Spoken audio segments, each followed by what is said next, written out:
Hello friends. आज मैं जिस विषय के बारे में आपके सामने बोलने जा रही हूँ वह है कि हमें व्यर्थ में किसी पर भी दोषारोपण नहीं करना चाहिए। किसी की बुराइयों की तरफ नहीं देखना चाहिए। अगर देखना है तो अच्छाइयों की तरफ ही देखो। दुनिया में कोई भी व्यक्ति परफेक्ट नहीं होता है। एवरीवन हैज सम और the other good qualities also and bad qualities also. और आखिर यह अच्छी और बुरी क्वालिटीज हमारे पास आती कहाँ से हैं? यह सब आती हैं हमारे पेरेंट्स के द्वारा, हमारे परिवार, हमारी फैमिली के द्वारा।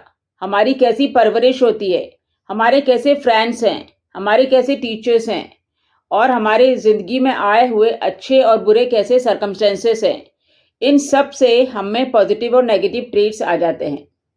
यदि सब कुछ अच्छा रहेगा, अच्छा माहौल मिलेगा, अच्छी परवरिश मिलेगी, पेरेंट्स पॉजिटिव माहौल में आपकी परवरिश करेंगे, पेरेंट्स का एटीट्यूड पॉजिटिव रहेगा और सब दूर पॉजिटिविटी ही रहेगी, तो नेचुरली हमारा भी दृष्टिकोण आशावादी रहेगा और हम भी पॉजिटिव माहौल में रहेंगे। किंतु यदि नेगेटिविटी रहेगी, नेगेटिव माहौल मिलेगा, व्यर्थ का दोषारोपण होगा, कलुषित विचारधाराएं होंगी, तो हम और इवल थॉट्स होंगे, तो क्या होगा?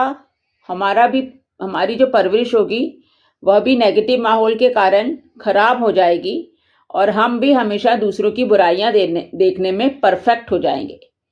दूसरों की अच्छाइयां नहीं देखेंगे, हम बस दूसरों की बुराइयां ही देखेंगे। तो यह सब हमारे परवरिश पे डिपेंड करता है। आशावादी दृष्टिकोण रखिए। हमेशा देखना है तो आप दूसरों की अच्छाइयां देखो, उसको अप्रिशिएट करो, प्रेज करो, मोटिवेट करो, एनकरेज करो। अरे भाई, किसी की बुराई करने से आखिर हमें फ़ायदा क्या होगा?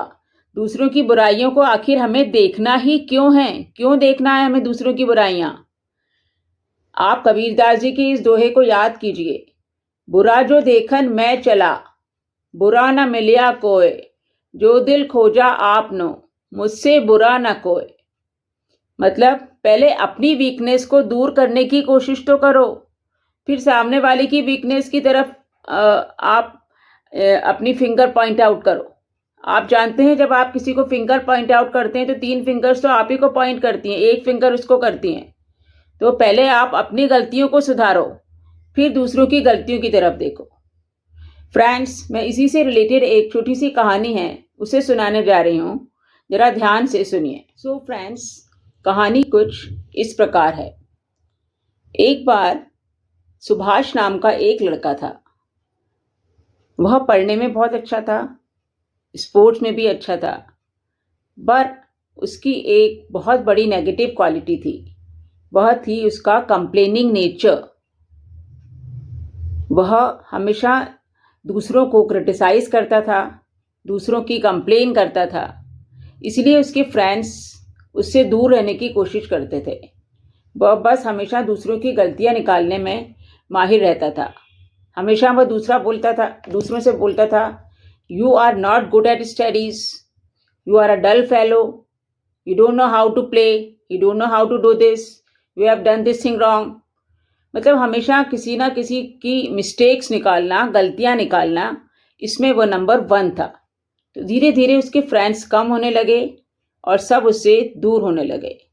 तो वो क्या हुआ, जब उसके फ्रेंड्स नेचुरली कम हो गए तो वह भी बहुत डिप्रेस्ड हो गया और लोनली हो गया और बहुत क्वाइट रहने लगा, क्योंकि उसको समझ में नहीं आता था, उसको अपनी प्रॉब्लम खुद समझ नहीं पा रहा था।